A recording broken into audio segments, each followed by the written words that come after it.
Hello, it's the Coaster Craze, and today I'm ranking all 14 roller coasters at Hersheypark in Hershey, Pennsylvania. This is known as one of the predominant independent parks in the world, one of the best coaster lineups out there.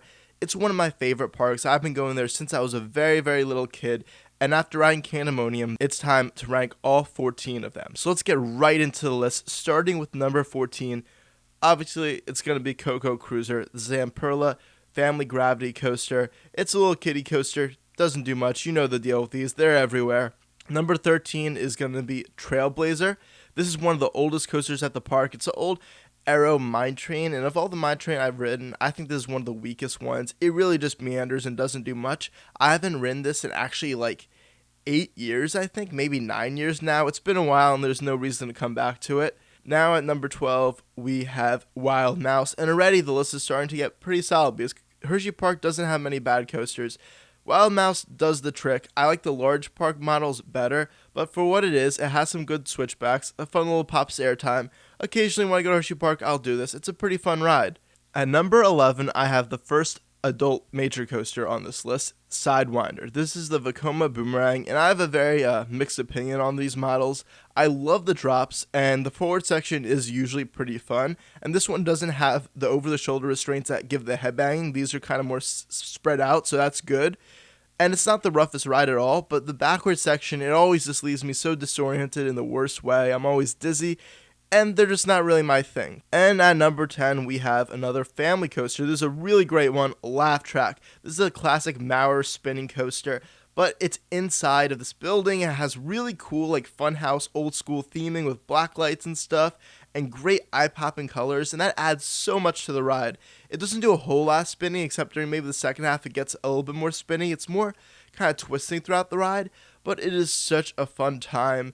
At number 9, I have Wildcat, which is a ride that's very debated on how good it is. It's the original GCI, and my opinion has gone every which way. I started out liking it, then I started to hate it, and after my most recent ride in 2021, I think it is extremely rough, but I really do like the layout, and I can enjoy it, especially in the front row. This is a prime candidate for RMC, in my opinion. I think it would be really great because there's another GCI that I'll talk about a bit later that's a whole lot better at this park.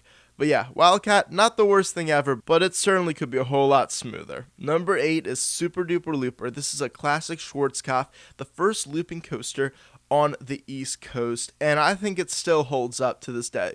It's mostly more of a family coaster besides that loop, but those old Schwarzkopf loops really pack a punch. I love it. It's a fun drop, and the use of the terrain and the tunnel is just really fun. It's like a really solid mine train with a vertical loop and a bit more height and speed added in there, and I just enjoy it every time. Hersheypark takes great care of this thing. It's super smooth, and it's just a joy to ride. This top 7 is just so good. It's insane how many great coasters Hersheypark has. We're starting out with Comet. This is the oldest coaster at the park. It's a 40s PTC wooden coaster, double out and back, and it is just so fun. They take ridiculously good care of it. It's the smoothest wooden coaster in the park, which is really, really impressive. And it has great pops airtime throughout the ride, some fun drops, some good laterals. It's just all around what you want from a classic wooden coaster. And yeah, can't get enough of it. Now at number 6, I have Great Bear, which, albeit being a very short B&M invert, it really packs a punch, and it has such a unique layout, which is something that I love about Hersheypark, is they have very, very few clones.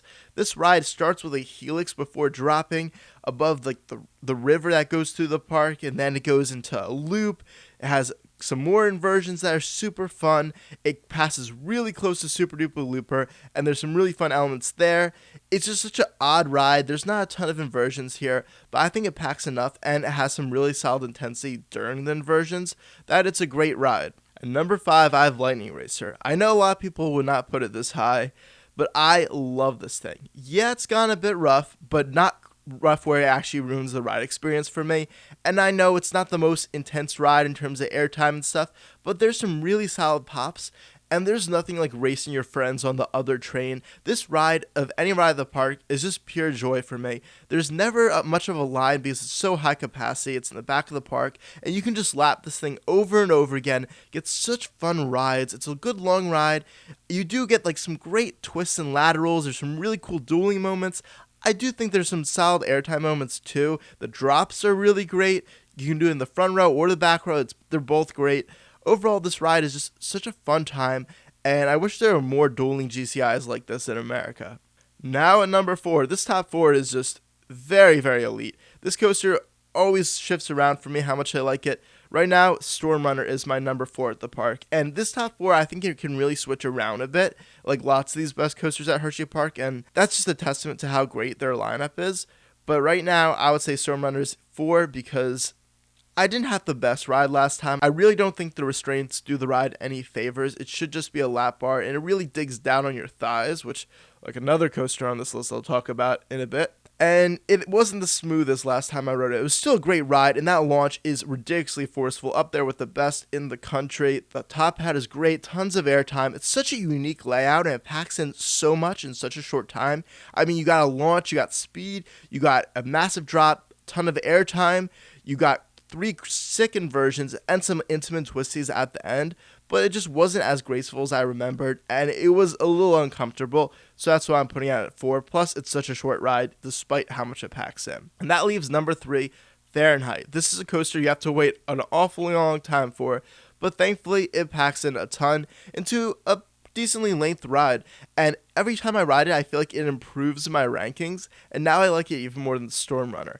I mean, this thing is still very smooth, it's very forceful, it's not ridiculously intense, but especially at the ending with the airtime hill and the corkscrews, it packs a punch, and has some very unique inversions too, like the Norwegian loop. That drop beyond vertical is so sick, you get thrown out of your seat. Back row on this thing is amazing. That's where I would suggest riding it, even though they do pick your seats. And every element on this feels perfectly picked and just really well placed. Overall, it's just a unique and perfect ride from Intamin that I wish they would do more often. Now we got the 2 hypers in the top 2 positions, which is going to be first. Of course, number 2 is Candymonium, the newest coaster at the park. This is a B&M hyper, and it is a really fun ride. I just did a review on it, so definitely check that out in the iCard up above. I would say that this is definitely on the weaker to mid tier of B&M hypers, which still means it is a fantastic ride. The airtime is great. The setting is phenomenal. It's butter smooth. The restraints are great. It has some really unique elements for a B&M. The drop is among B&M's best ever. Yeah, this is such a great fit for Hersheypark. And that leaves, of course, number 1, Sky Crush. Some call it Thigh Crush. Yes, it does crush those thighs, but I still love it anyway. I was really bummed that it was closed last time I visited, but every time I've ridden this thing, I've loved it. Sure, people say it has a rattle, but honestly, I don't even notice it because the thing is just so insane. I'm just focusing on the ridiculous positives, the ridiculous negatives, that drop that throws you over the top after a very speedy lift hill. You gray out at the bottom often. There's just so much quickness, and it's over before you even know it. It's insane. This is perhaps the most insane coaster I've ever been on, but I still love it every time, even though you can't ride it so much because of those precious thighs. So that wraps up the list. Thank you guys so much. I hope you enjoyed, and if you did, drop a like, subscribe. It goes a long way. I have a lot more videos like this and all different types of coaster videos coming soon to the channel. This is the Coaster Craze, signing off. Goodbye.